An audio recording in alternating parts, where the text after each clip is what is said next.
Oi, produção. Já estamos ao vivo? Não, não acredito. A produção não me avisou. Chegamos, hein?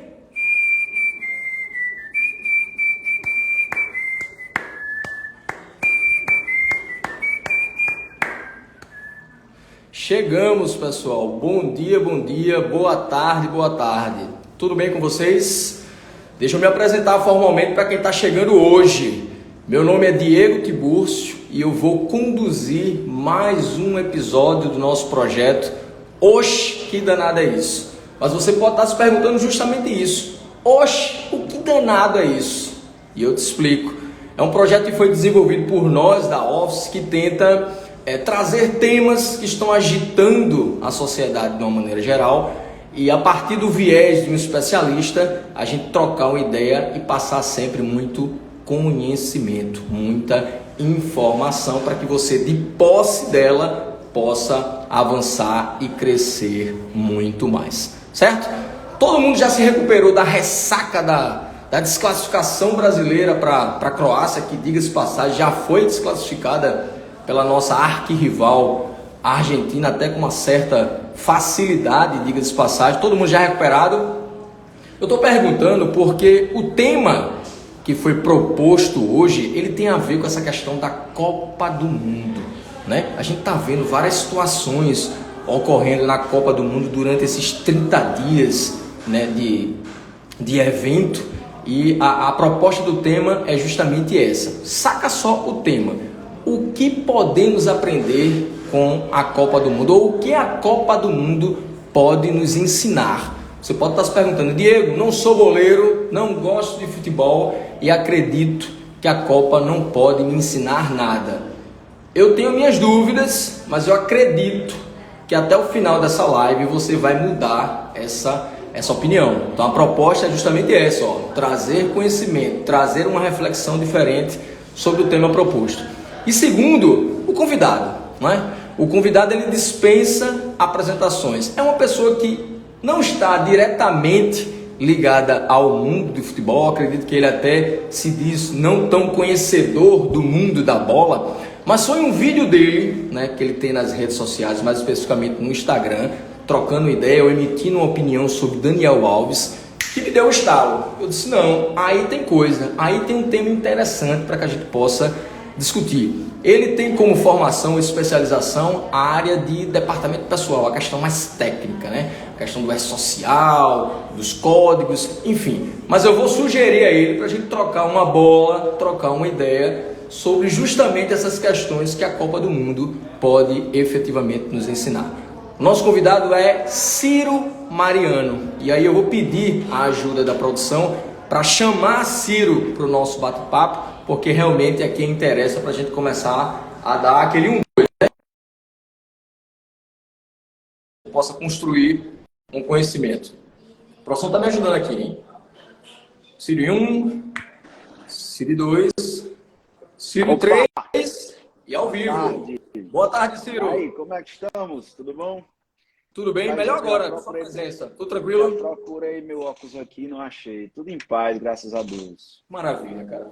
Fiquei muito feliz quando a produção confirmou que você tinha aceitado não só o nosso convite, como também topado o tema proposto, né? Que é um tema que foge um pouco, eu acredito, daquele dia a dia mais técnico, mais vinculado à legislação. Acho que é o teu dia a dia, o meu também aqui, na parte tributária. Mas eu acredito que a gente consiga extrair alguns insights a partir desse tema. Então, desde já, eu te agradeço pela tua disponibilidade. Rapaz, fico feliz em conversar com alguém da área tributária.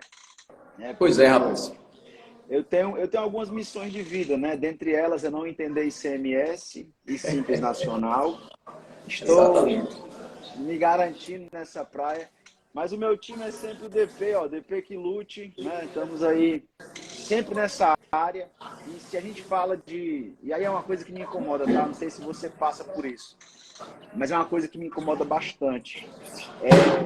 Falar de tributos, ver eventos na área tributária. Ai, mas vai ter um evento de planejamento tributário. E ninguém traz para essa conversa o tributo trabalhista e previdenciário. Isso. se você for para pensar, se você fizer monte um markup e veja qual é o real impacto do teu produto, se é o ICMS, PIS, COFINS, ou se é a tributação de folha, previdência, custo com mão de obra. Então, assim, não dá para falar de tributos sem trazer o DP para a conversa, tá? Isso. Mas olha só o que eu queria te falar. De fato, eu entendo zero de futebol. Se você me perguntar quem é a seleção brasileira, eu até posso comentar uma gafe que eu passei recente. O meu irmão casou agora recente, aí a minha cunhada disse assim, olha, se o Brasil ganhar a Copa, eu vou ter um menino. E eu disse, pois pronto, a torcida do Brasil agora está aqui, sou eu. Torço para o Brasil, vou assistir todos os jogos, ainda mais agora que nós temos duas feras, o Richarlison e o Pombo. Exato. Aí ficou todo mundo na minha cara assim, o idiota é a mesma pessoa. Então, de fato, eu realmente entendo muito pouco de futebol, mas comentando o vídeo que você falou, que é o vídeo lá do Daniel Alves, isso. Estava uma discussão meio sem sentido que aconteceu aqui em casa. A mulher disse assim, olha, estou muito chateada porque o Tite chamou o Daniel Alves e não sei o que, e o Daniel Alves. Mas quem é Daniel Alves? Não sabia, né? Fui ver quem era, entendi a situação. E aí eu vi que tinha muitas críticas, né? Até vi um vídeo lá do Vampiro e tal. Porque o Daniel Alves... Gente, eu tenho um pensamento que é assim, quando eu falo de gestão de equipe, né? Que é uma coisa que a Copa pode nos trazer de aprendizado. Perfeito. Quando eu falo de gestão, eu tenho que entender que o líder, ele é a pessoa capaz de identificar competências em cada membro que ele tem na equipe, né? Quando a gente fala de gestão, né, gestão de equipe, que aí eu acredito que é o papel do Tite dentro da seleção, é identificar competências, ter o feeling, porque tem uma coisa que é difícil, é você ter o feeling da sua equipe. Você tem aquele cara que está ali o tempo todo, que tal, mas que não entrega tanto. Aí você tem um cara que chega 10 minutos atrasado todo dia. Mas esse cara é de uma competência técnica tão absurda que ele consegue te entregar um resultado fora de série. Então eu acho que é assim, o principal ponto que eu aprendi, né, eu vi dentro da atitude do Tite, foi que ele olhou para o Daniel Alves, que muitos julgam uma peça que não é tão fundamental, e acredito que ele não teve nem tempo de se mostrar, até pelo que eu acompanhei, mas que dentro da estrutura que ele pensou, né, que é um projeto, ele entendeu que dava para encaixar ele ali, e dizer assim, cara, esse cara tem algo de bom, nem que seja uma presença segura dentro do ambiente que vai garantir ele. Porque muitas vezes, se você parar para pensar, você tem o líder da equipe, que é a pessoa que coordena, o gestor e tal, e você tem o líder eleito. Quem que é o líder eleito? É aquele cara que a equipe sempre procura, mas como é que eu resolvi isso aqui? O que é que tu acha disso? De repente, o Daniel Alves é esse cara que estava lá para aconselhar ou para dar toques aos novos que estavam entrando. Pelo menos essa é a percepção que eu tenho. Fazendo uma analogia da estrutura da seleção da Copa, com um pouco que eu entendo, trazendo isso para a gestão de equipes, que aí se aplica tanto para o DP, como para o fiscal, para o tributário, para a contabilidade em si. Principalmente nesse momento que a gente está de transição, né? E ainda estamos transitando entre o papel para o online, e o online, cada momento que passa, está muito mais online do que... Então, realmente, são novos desafios que nós estamos vivendo. Exato. Na verdade, essa tua colocação é perfeita. Apesar de você se dizer não tão conhecedor do mundo da bola, essa sua análise rápida que você fez a partir da discussão que estava lá na tua família, ela é perfeita, né? Daniel Alves, não só o Daniel Alves, como também outros atletas que compuseram esse grupo, digamos assim, que foi para a Copa do Mundo, eles têm questionamentos do ponto de vista técnico, né? Mas quando a gente vai analisar o conceito dele, do ponto de vista comportamental, são peças, ou na visão de Tite, são peças extremamente importantes dentro dessa ideia de conjunto, de grupo, de equipe, e na visão dele, obviamente, isso poderia contribuir para que o Brasil pudesse alcançar o objetivo que era o hexacampeonato. E isso é um dilema que o gestor ele se depara diariamente, né? Entre a questão comportamental e a questão técnica. Você também exemplificou isso, né? Você tem pessoas que são extremamente competentes do ponto de vista técnico, mas que não entregam tanto do ponto de vista comportamental e vice-versa. E o gestor, cabe ao gestor justamente ter o feeling, ter a percepção da equipe dele e de que maneira ele pode jogar ou ajustar essas pessoas, esses seus indivíduos, para que ele possa chegar ao objetivo, ou maximizar o objetivo dele. Dentro dessa ideia do que a Copa pode nos ensinar, eu peguei alguns eventos que eu percebi no transcorrer da Copa até então, e eu queria evidenciar para vocês e ver a tua opinião. Eu vou levantar um assunto aqui e ver a tua opinião em relação a essa questão. Um deles, Daniel Alves. A gente já arrematou aqui, viu de que maneira a gente poderia aprender com o evento Daniel Alves. Um outro evento que aconteceu na Copa, não sei se você tomou ciência, o goleiro do Camarões, mesmo depois do início da Copa do Mundo, ele foi excluído do grupo, né? Ele foi retirado do grupo pelo seu técnico, porque de alguma forma me parece que houve um conflito de interesses ali. Ele achava que o técnico ele tinha um posicionamento tático, alguma coisa assim, errada, e de alguma forma ele estava influenciando o grupo nesse sentido. Isso poderia comprometer o objetivo como um todo. E aí, quando eu ouvi essa notícia, fazendo esse paralelo com a rotina da gente, eu me lembrei da figura do líder negativo, né? E tem pessoas, como você mesmo disse, que são eleitas intuitivamente pelos integrantes da equipe, mas em algumas situações esse líder eleito ele exerce uma liderança negativa, que de alguma forma, a médio e longo prazo, compromete o funcionamento daquela equipe. Eu queria ouvir tua opinião em relação a justamente essa figura do líder negativo e de que forma o gestor ele pode atuar no sentido de conter essa situação.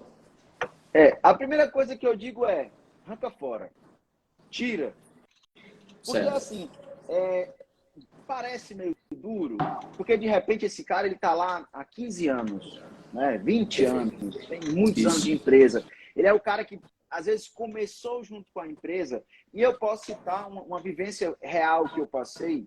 Eu fiz revisão de implantação de social numa grande empresa. Essa empresa muito bem estruturada. A equipe de DP deveria ter ali entre 10 e 15, mas não me recordo a quantidade. Fora a equipe de RH, que era uma equipe totalmente... E aí tinha o gestor de toda RH, DP e SESMIT.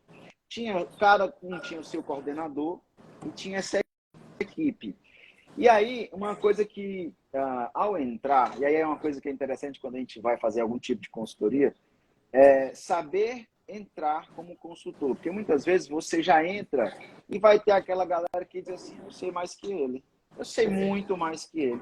Esses caras, normalmente eu trago para perto de mim porque eu quero que eles saibam mais que eu, até porque eu não preciso saber. E aí uma coisa que eu percebi, dentro de toda a organização do DP que eles tinham e da implantação da social, o que de fato faltava para eles era uma sinergia entre os membros da equipe para tocar o barco como deveria ser.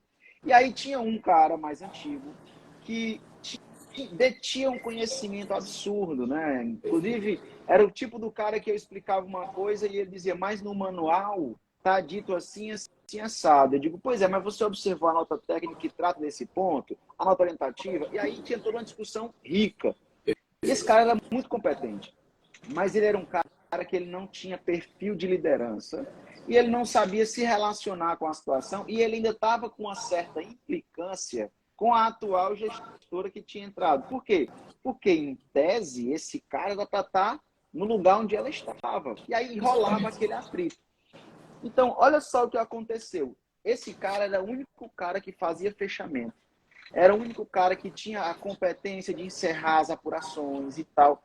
Então, qual a atitude, ao meu ver, que ele acabava atrapalhando o processo em muitos pontos. Tanto que a empresa teve que me contratar para poder fazer todo esse arranjo de fazer a revisão de implantação do que tinha sido feito. E tudo que eu passava para ele, ele não resolvia. Eu tinha que depois pegar com outra pessoa e agilizar. Porque projeto é assim, você tem atividades, delega quem vai fazer, revisa, dá prazo e aí vai acompanhando. Aí o que aconteceu?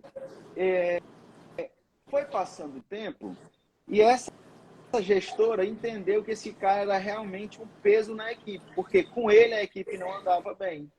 Então, ela foi tirando as atribuições dele, delegando para outras pessoas da equipe. E ele, na época, era um analista sênior, um cara que era tipo, tinha muito conhecimento, era dotado de competência técnica mesmo, conhecia bem o sistema, e no final das contas ele estava apenas fazendo gestão de benefícios. Então, era um recurso muito caro para fazer benefício. O que aconteceu?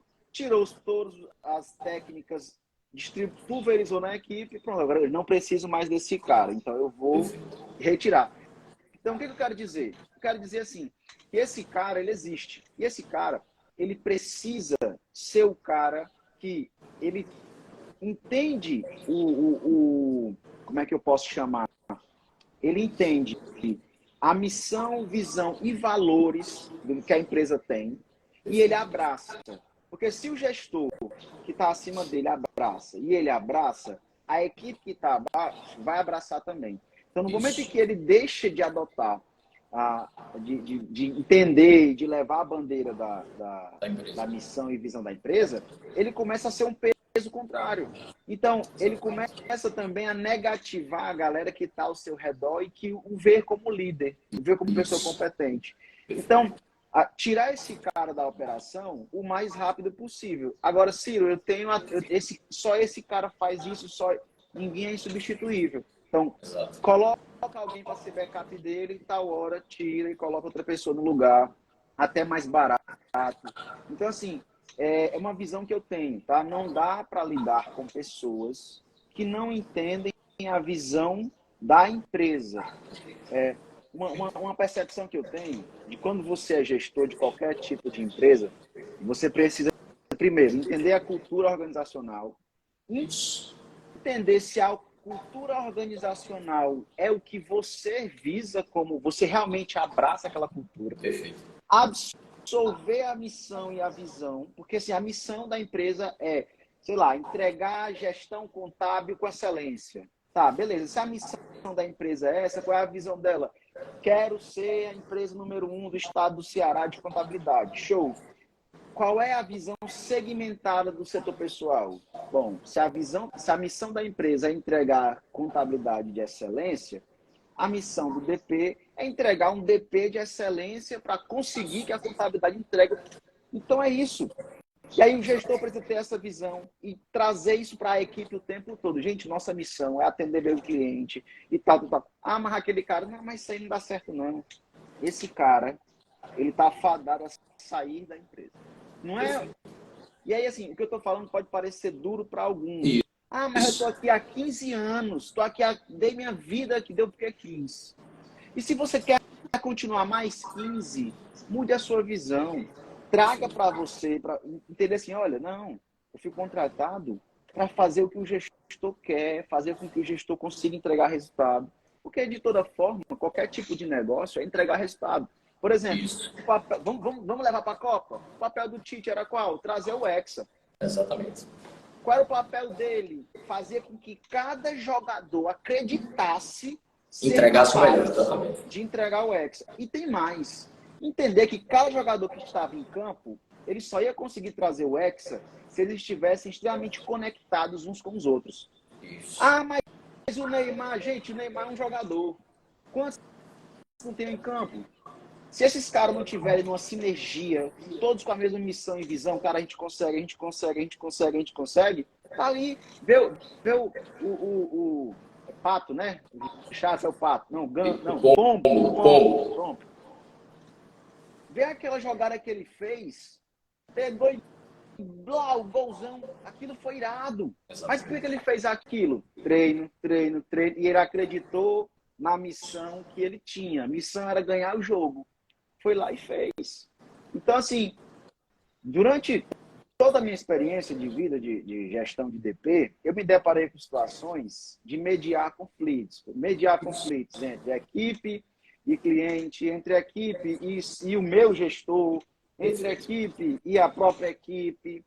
Então, assim, a ideia principal é causar a melhor sinergia, fazer com que eu tenha a melhor equipe organizada dentro do setor, né? E a mesma forma é isso que acontece no campo. O técnico, ele tem que ter uma visão ampla de o que encaixar em cada situação, tá? Ah, tirou o goleiro. Cara, esse goleiro provavelmente ele não estava dentro desse processo, ele não estava alinhado, ele não estava conectado, ele não estava acreditando no que o técnico estava trazendo. Isso. E esse tipo de situação acontece, pô. É porque, assim, tem uma situação, tá? Que a galera não se dá conta. Mas é o sentido de permitir que o seu ego... Esse time não anda sem mim. Isso não existe, cara. Isso não existe. Esse time não... Assim, não faz sentido esse tipo de fala.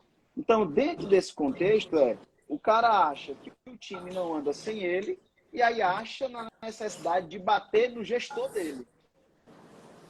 Tipo assim, de realmente afrontar, confrontar, de criar ruídos, de esse bicho tá falando besteira, o certo é assim, assim, sabe? Tá entendendo? Então, assim, eu tenho essa visão. Penso muito sobre isso. E você tocou num ponto que é extremamente importante e que muitas vezes não se dá valor. É a questão da cultura organizacional. Não é? Sim. Eu defendo essa questão da cultura organizacional, mas quando eu vou, por exemplo, conversar com um empreendedor que está começando, ele diz, não, Diego, isso é bobagem. Isso é coisa para empresa grande. Se equivoca. Na verdade, a cultura organizacional ela deve existir, deve ser ratificada, confirmada todos os dias, porque é a partir dali que efetivamente você vai fazer um conjunto forte. Né? O exemplo que você deu, lá no início, eu não sei se ele ficou ciente de como funcionava a empresa ou se de alguma forma essa cultura ela foi sendo moldada, já que a sociedade também se move de uma maneira diferente, e ele passou a não ficar mais adequado, se adaptando e acabou entrando em um conflito que levou ao desligamento dele. Mas desenvolver, trabalhar essa questão da cultura organizacional é algo extremamente importante, independente em que momento do seu negócio, de vida que você efetivamente esteja, porque isso vai garantir que não só você, como todo mundo que está ao seu redor, está todo mundo focado e direcionado num único propósito, para que ele seja atingido o mais rápido possível. E aí, dentro dos exemplos que você trouxe, que você já foi mediador de conflitos, que você já teve que realizar esse, como se fosse um gerente de relacionamento entre cliente e empresa, me veio a ideia, uma outra situação que eu percebi na Copa, de lideranças diferentes. Né? Quando a gente fala dos grandes nomes da Copa, como por exemplo Messi, Cristiano Ronaldo, Mbappé da França, o próprio Neymar no Brasil, você vê que são líderes... Só conheço Neymar, Messi e... Pronto, mas eu acredito que eles sejam a chave para a gente tentar discutir justamente esses tipos de liderança que efetivamente existe, né?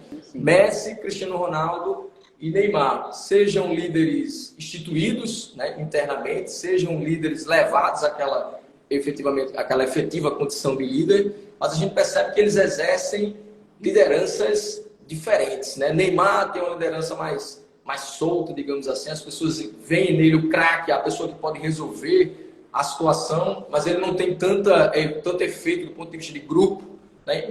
Enquanto a partida Messi tem esse mesmo parâmetro do cara que pode resolver, mas você vê que ele tem uma influência muito grande junto aos companheiros dele, as pessoas jogam em função dele, se entregam a tudo aquilo que podem e muito mais em função daquilo que Messi está desempenhando também. Cristiano Ronaldo, da mesma forma, uma postura, por exemplo, ele é o grande astro, mas ficou no banco na grande maioria dos jogos, ou seja, como é que Cristiano Ronaldo, cara, 5 vezes bola de ouro, é banco na seleção, e ele não se posicionou de maneira contrária, ele aceitou a reserva, ele pensou no grupo. Então, minha pergunta é justamente esse perfil de liderança, se existe um melhor, um pior, de que maneira você deve transitar nesses ambientes para que possa exercer uma liderança cada vez mais efetiva?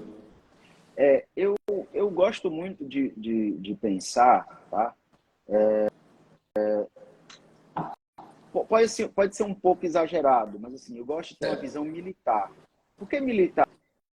Porque assim, a liderança vai posicionar, você até pode argumentar, mas se no final das contas foi dada uma missão, essa missão tem que ser cumprida. Eu não tenho que estar dizendo assim, não, mas o técnico disse que eu não ia jogar, então eu vou para a rede social, vou dizer, porque não deixaram o melhor, a culpa foi... Não. É entender que a conjuntura é uma decisão que acontece e aí precisa ser seguida. A gente decidiu que vai ser assim. Deu certo? Massa. Deu errado? A gente vai ver o que foi que deu errado e não repete. E assim é para toda e qualquer gestão que a gente tem que fazer. E aí eu gosto muito de pensar numa visão de gestão do todo, né? Porque o que você faz a gestão são os recursos. Ah, recursos humanos. Pois é, eu acredito que a ideia, a filosofia do recursos humanos, que a toda hora muda o nome, é recursos humanos, é DH, é não sei o quê, enfim, é gestão de gente, gestão com pessoas, independente do que se fala. É entender, assim, que o líder de verdade, ele assim, eu me vejo muito como um militar antigo, né? Que o cara, o rei, ele estava na frente de batalha, no meio da guerra, com espada e dando em todo mundo. Então, assim, eu tenho essa percepção de que um bom gestor, ele até pode não saber fazer a operação correta. Por exemplo, o técnico, ele pode não saber chutar para o gol. Exato. Mas ele precisa saber quem da equipe dele consegue chutar e acertar o gol. Tá? Então, assim, gerir é isso. Eu disse, não, nesse momento eu acho que a melhor pessoa para fazer é você vai fazer isso. Eu tive um conflito recente numa empresa que eu era gestor, que era assim, eu tinha uma moça muito novinha, que acabou de entrar na área, com pouco conhecimento e que estava se dispondo a aprender. Só que era assim, na cabeça dela, a colega dela, que as duas entraram juntas, uma já vinha com experiência, essa não, ela tinha que ser igual a colega, em questão de salário, em questão de atividades. E eu disse, você vai ficar responsável por admissão. Ela, não, mas é porque eu também quero fazer folha. Então, vai chegar a hora que você vai fazer folha. E aí foi programa. Só que sempre cada nova etapa, ela não olhava para a etapa que ela estava, ela queria sempre estar na outra, porque a colega já fazia. Eu digo, não, tem que ter calma. Se você está num processo de desenvolvimento, você um dia vai chegar lá. Eu tive um professor, ainda eu tenho como professor, que é o professor Paulo Amada, que você talvez o conheça, é grande referência na área de CMS, aqui no estado do Ceará. Ele disse assim para mim, cara, qualquer coisa que você for começar, sempre comece pelo começo, né? Então, quando eu falo de gestão da minha equipe, e eu preciso começar pelo começo, porque eu entrei na empresa agora, o que eu vou fazer? Eu vou começar mandando um e outro fazer? Não. Meu papel nesse primeiro momento é mapear o terreno, é olhar quais são os recursos que eu tenho à minha disposição, ouvir toda a equipe, tá? O que é que você acha? Você acha que se você for o titular, você acha que vai dar certo? Vai, você concorda com ele? E aí todo um conhecimento, tá? Aprender onde é que eu estou entrando e começar a fazer pequenos testes até fazer o encaixe perfeito. Esse é o pensamento que, se eu fosse técnico de futebol, eu faria, né? Quem são os caras? Ah, mas fulano joga não sei aonde, PSG, West Ham, sei lá. E aí teria esse pensamento, né? Que é o mesmo pensamento que eu aplico na gestão das minhas equipes. Tá? Quem que é o cara que é mais desenrolado? Fulano, tá? Mas ele é mais desenrolado porque ele só faz e manda, ou ele é mais desenrolado porque, de repente, de fato, ele tem a habilidade de fazer, conferir e mandar num tempo menor? Então, assim, são coisas que você vai avaliando, entendeu? E mensurando, né? Porque aquilo que eu não consigo medir, eu não consigo ter os ajustes finos. Isso. Interessante, na tua fala, eu percebi que acho que um dos elementos importantes nessa questão da liderança chama-se comunicação. Não é? E a comunicação não está só no sentido de falar, principalmente de ouvir, que é justamente essa questão que você citou do mapear, do entender de maneira só da escuta, quem são as peças que você tem, quais são as habilidades, as fraquezas, as vantagens. Enfim, isso me leva a um evento que aconteceu na Copa, que foi a fatídica desclassificação do Brasil. Eu não sei se você estava efetivamente assistindo o jogo no momento, mas no momento em que a gente levou o gol, digamos assim, o contra-ataque, a bola de um lance só, digamos assim, o Brasil estava totalmente desestruturado do ponto de vista tático. Emocional, né? E tático. Exatamente, estava totalmente desestruturado. As posições, os integrantes não estavam nas suas respectivas posições. Enfim, isso foi muito criticado. Isso me veio um insight em relação à questão justamente da comunicação. Que houve uma falha de comunicação? Houve. Isso é um fato. Né? Mas de que forma ocorreu essa falha de comunicação? Será que foi do líder para com os liderados? Será que foi os liderados que, na verdade, entenderam a mensagem, mas no calor da emoção acabaram executando de uma maneira diferente? Aí eu queria ver a tua opinião justamente nessa questão da comunicação, a importância da comunicação no sentido de você fazer sua equipe produzir da melhor maneira possível, ser claro, seu objetivo. Eu vou fazer uma alusão, né, referente ao período de fechamento de folha, certo? Se você é de história contábil, você sabe que se eu não tiver os processos muito organizados, Isso. O DP normalmente está até 10 da noite fechando folha. 10, 11, né? Já cansei de fazer isso. Na época da pandemia, na época dos parcelamentos da FGTS, 2 da manhã eu estava fazendo folha, fechando parcelamento. Então, assim, qual é a grande sacada que eu tiro de tudo isso? Eu olho o seguinte, a gente estava, depois já era a prorrogação, a segunda prorrogação de 15 minutos. O time deu uma relaxada, porque deu aquela sensação de dever cumprido, caraca. Exato. Fizemos o gol tão rumo à Argentina, né? Rumo à Argentina. O foco agora é só segurar. E aí eu atrelo isso à gestão dessa época, né? Porque é tipo assim, ó, cara, trabalhamos o dia inteiro. Ficamos até 8h30 da noite, fechando folha e tal. Pô, mas faltou uma aqui, vamos continuar. E aí, se esquece, às vezes, dos básicos. Ficou faltando os prolabore, que devia ter mandado muito antes. Ficou faltando entregar a CTF Web de uma empresa ou outra. Mas por quê? Porque às vezes o cara está tão exausto de uma forma que ao menor sinal de que ele cumpriu a missão, vamos embora. Vamos para casa. Gente, o cansaço, ele traz muito isso. O cansaço, eles vão sempre te conduzir ao erro. Não sei se você já dirigiu depois de uma noite acordado. E eu falo noite acordado como muitas vezes eu fiz trabalhando a noite toda e no dia seguinte tinha que dar aula. Então eu me recordo de uma cena recente, eu trabalhei a noite toda e aí passei, deixei minha esposa no trabalho e fui para o local onde eu ia dar aula. E eu lembro que eu dirigindo, eu percebia que faltava, assim, meio que às vezes dava falta de reflexo, o reflexo não é o mesmo, então tudo exaustivamente acaba trazendo esse tipo de resultado. Ciro, mas e aí? Tem que fazer. Eu vou deixar para pagar a multa? Não, sabe o que tem que acontecer? Primeiro, onde é que estão os grandes gaps que estão causando esse tipo de situação? Porque, por exemplo, o que faltou para o Brasil não ir para a prorrogação? Fazer um gol dentro do período. Ele tinha 90 minutos, não fez o gol. Mas é muito fácil falar. Veja bem, não estou dizendo que é fácil fazer o gol. Eu estou dizendo que a estratégia precisa ser revista para que saia o gol.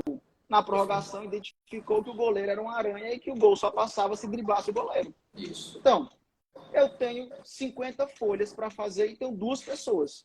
O que eu tenho que fazer? Eu tenho que adiantar o máximo possível de todos os processos.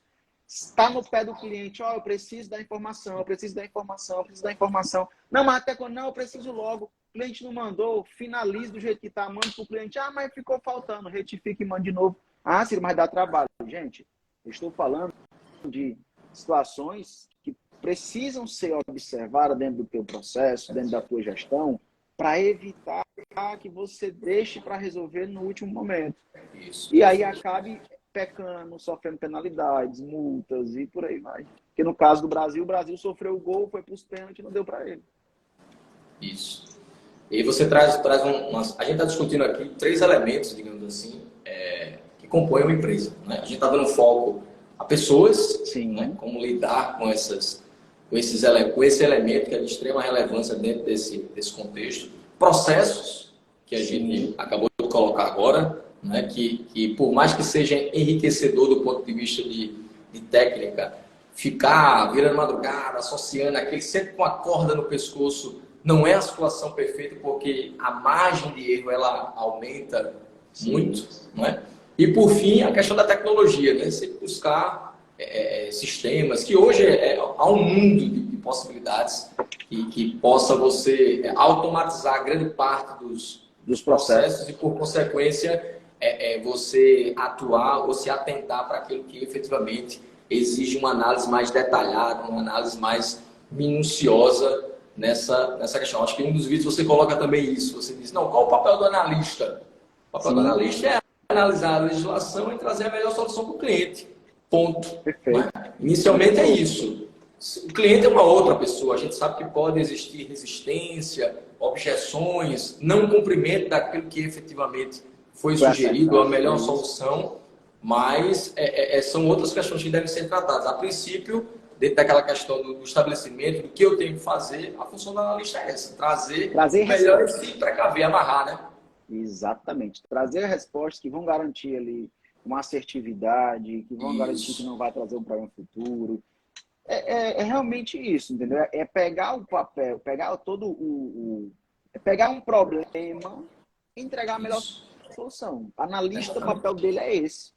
Da mesma forma, eu levar isso para o campo, o papel do analista é o papel do jogador, é pegar a bola e meter para o gol. A melhor jogada, o melhor contexto. Se ele vai tocar para o fulano, que vai tocar de volta, que ele vai... Aí são coisas que são arranjos dentro do processo. Né? Exatamente. Esse é o pensamento que eu tenho.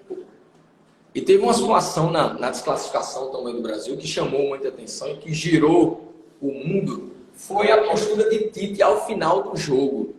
Não é? Tite, ao apito final, ele Antes da gente falar da postura do Tite no final do jogo, vamos voltar no jogo do 4-1 lá contra... Coreia do Sul. Então, para mim, a atitude do Tite em fazer a dancinha do pombo... Tá, bem lembrado. Meu amigo, aquilo ali foi simplesmente uma demonstração de gestão de excelência. Ei, eu sou teu gestor e eu tô contigo até nessas marmotas, ó. Bicho, aquilo foi do caralho. Tem noção quanto aquilo é agregador? Porque, assim, naquele momento, depois daquele jogo, a união brasileira que aconteceu depois daquilo, porque foi tipo assim, ele demonstrou que a equipe estava unida, estava integrada, estava pronta para tudo, né? Isso. Uma pena não ter trazido, mas aquilo ali uniu de novo o país. Cara, aquilo foi uma parada que... Porque assim, se você parar para pensar, desde o 7-1, né? Ninguém acredita mais no Brasil. Ninguém. Brasil lá vai ganhar nada, não sei o quê. Mas naquele momento estava todo mundo vibrando. O Brasil vai ganhar, Brasil.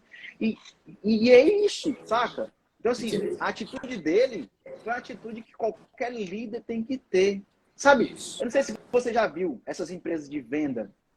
Batemos a meta, nego corre lá e blim, blim, blim, blim, blim, blim, blim, blim. Foi isso. Entendeu? É tipo, ó, não foi você quem fez. Fomos nós. Sabe? Isso é uma coisa que tem que ser. Sacou? É o meu pensamento quanto a isso. Vamos voltar na história da desclassificação aí.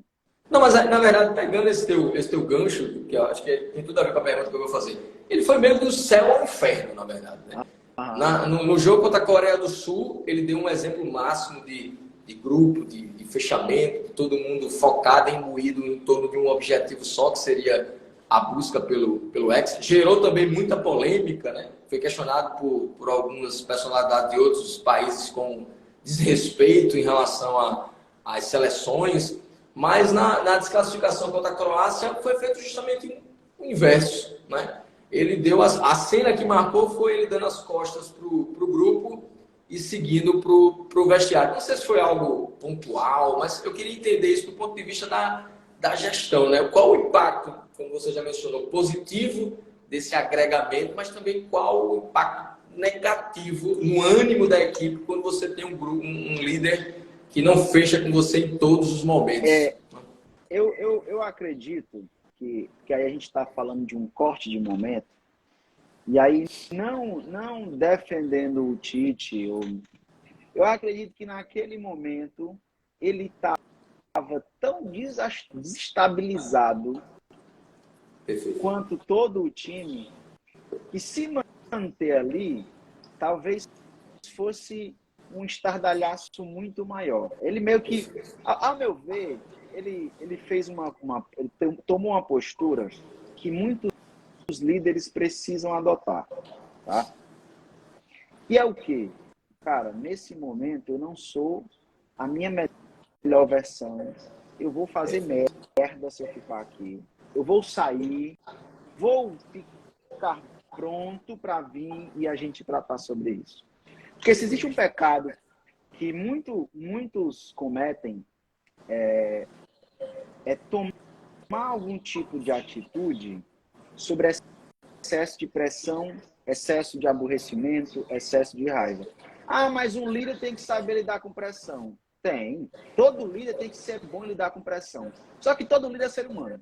E nem sempre ele vai estar no melhor dia dele. Nem sempre ele vai estar naquela condição de que ele vai estar pronto para falar o melhor naquele momento. Então, às vezes, você se preservar para depois voltar e trazer o que tem que trazer para a equipe. Eu já tive situações que eu simplesmente saí da sala, como o Tite, saí da sala e fui lá para fora, fiquei de bobeira e tal, minha cabeça esfriou, voltei e aí tratei o problema. Porque se eu fosse, e aí, ao meu ver, isso é inteligência emocional, se eu fosse, naquele momento, no calor da emoção, tomar uma atitude, eu destabilizaria toda a equipe, eu traria situações que não eram necessárias, eu usaria muito da pessoalidade para resolver aquele problema. E isso é muito delicado, né? Eu gosto muito de pensar assim, cara, deu um problema, bicho, peraí, vamos resolver.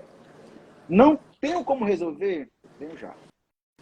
Porque uma coisa que, esses dias eu vi um vídeo muito massa do Daniel Viegas, que é o ninja, né? Eu gosto muito dele. E ele fala uma coisa que é assim: quando você não está bem, saia fora. Porque tudo ao seu redor vai ficar ruim. Então, assim, bicho, isso é uma percepção que todo líder tiver de entender assim, cara, mas você precisava estar ali naquele momento. Eu digo, quem precisava estar ali naquele momento era a minha melhor versão, que não estava presente. Então, eu vou buscar a minha melhor versão e trago, e aí tudo se resolve. Esse é o meu pensamento, tá? Claro, não sei o que aconteceu, até porque esse fato que você está mencionando, para mim é um fato novo, nem conhecia desse momento da Copa, confesso. Estou sabendo agora para você. Mas a leitura que eu faço da postura do Tite é essa. Cara, muito massa esse teu ponto de vista. Confesso que eu não tinha visto ou analisado o que ocorreu dentro desse teu viés e faz todo sentido. Né? Porque uma das características principais de um bom líder é justamente não só do líder, também dos liderados, a inteligência emocional. A inteligência emocional associada à inteligência cognitiva, que é essa questão técnica, pode justamente potencializar os teus resultados. E essa tua análise, quando você diz, não era o melhor de mim, não era o melhor eu, né? Eu não estava apto para atuar ou agir naquele respectivo momento, mesmo que isso fizesse com que eu tivesse uma enxurrada de críticas ou cobranças em relação ao posicionamento, mas é um ponto de vista, e um ponto de vista extremamente interessante de analisar aquela situação a partir dessa perspectiva da inteligência emocional, sem sombra de Até dúvida. porque a gente pensa assim, qual a preocupação é trazer o melhor corte de cena ou depois organizar, estruturar toda a equipe? Porque de repente o que aconteceu foi o pior corte de cena, mas depois disso aconteceu, o Isso, que quer acontecer? Entendeu? exatamente. Ciro, É para isso assim. finalizar, qual o palpite? Quem vai ser campeão da Copa do Mundo? A Argentina tem Macho, muita heresia. França e Marrocos ainda vão jogar. Mas quem vai ser campeão da Copa do Mundo? França, Marrocos ou Argentina? olha, eu sou brasileiro e como todo brasileiro decente, por mais que seja um país da América do Sul, a Argentina vai perder. Independente. Não quero saber. Ok. Gosto muito, admiro muito o Messi, acho massa e tal. Mas não dá para torcer pela Argentina. Não dá. Mas é isso. Ok, então fica registrado que ou França ou Marrocos será campeão da Agora eu Copa vou de dizer, 2022, é se isso? Marrocos ganhar, Não, aí é algo heróico, né? É uma saga a ser não, contada pelos netos. é tipo uma coisa que essas teorias que a galera tá dizendo assim, mas a Copa tá diferente esse ano, Isso. né? Tipo uma parada que realmente é algo inesperado. Pelo menos Vai que, né? é tipo, porque se você parar para ver os times que são listados, pô, a Alemanha foi desclassificada nas fases eliminatórias. Como Alemanha, pode? Espanha, Portugal, Bélgica, uma série de postulantes ao título já foram embora. E aí eu tenho esse pensamento, né? Mas é como eu estou dizendo, eu sou só um cara do DP que não entende nada de futebol. É isso. Mas se você me perguntar como é que eu sei se está impedido, eu só sei que impedimento de gol é um fato que envolve um cara que levanta uma bandeira Isso. e alguma coisa que acontece na área do gol. Só sei isso. Perfeito. Mas Perfeito. não sei mais do que isso. Ciro, Beleza? gratidão. Gratidão é a palavra que resume nosso comigo. bate-papo. Mais uma vez, Uma agradeço coisa, por toda a tua disponibilidade, os insights, a troca de ideias, a troca de conhecimento aqui foi muito massa. Tu é da onde? Pernambuco. Pernambuco, nordestão, graças a Deus. Exatamente. Eu sou nordestino. Sabe aquele nordestino que é nordestino e que tem orgulho de ser nordestino? Sou eu. Nascido e criado no Ceará. E eu fico muito feliz porque, assim como você, agradeço o convite, tem muitos colegas, assim, ao meu ver, eu olho para a cena do Brasil em relação a professores da área de contabilidade. Bicho, o Nordeste tem muito cara bom. Muito. Isso me deixa muito feliz, né? Muito cara inteligente, bom. E é isso, vamos para cima, né? Tamo junto. Me convido, inclusive, a seguir lá a nossa página do Conexão DP. Sei que não é a sua área de atuação, mas todos que estão aqui nos assistindo, que queiram acompanhar o Conexão DP, que é um trabalho que eu tenho com alguns colegas, que visa conhecimento na área de DP, porque eu só gosto de DP, só falo de DP. Mas por que não fala da área tributária e tal? Então eu falo, a parte de tributo, previdenciário, trabalhista, eu falo. Mas deixa eu botar fogo no parquinho nessa discussão entre DP e tributário. De quem é, afinal, a responsabilidade pelo FD Reinf? É do DP ou é do tributário, é do fiscal? Eu faço só a seguinte pergunta, eu vou fazer a pergunta de volta. Uma retórica. Quem é a pessoa obrigada, ou melhor, quem é, dentro de um escritório de contabilidade, a pessoa ou o setor responsável por apurar tributos em nota fiscal? Encerrou, hein? Encerrou. Pergunta respondida devidamente, ok. Digo mais. A partir de março está previsto para entrar a família R4000. Meu Deus. Quem vai fazer a informação do rendimento da pessoa física que não envolve trabalho? Que normalmente é elencado na DIF, né? Vou dar só um exemplo. A empresa paga o aluguel para uma pessoa física. Isso não entra na social. Vai entrar onde? Na REIF.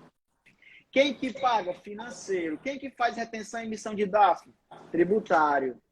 Ok, então, eu já está mais do que claro para mim que não tem contra fatos, não há argumentos. Agora existe a união dessa conta que é a DCTF Web. E aí, a meu ver, tem que dar a mãozinha, todo mundo. Vamos fechar. Vamos aliar as informações, exatamente. Quanto é que deu o teu pagamento? Tanto. Tem quanto de crédito? Tanto. E tu? E aí fazer a conta. Porque a ideia é que nós temos uma apuração unificada via DCTF Web. Beleza? Perfeito. Ciro, brigadão, forte abraço. Agradeço demais o convite, tamo junto. E até o próximo encontro. Valeu. Tchau, tchau. Tchau.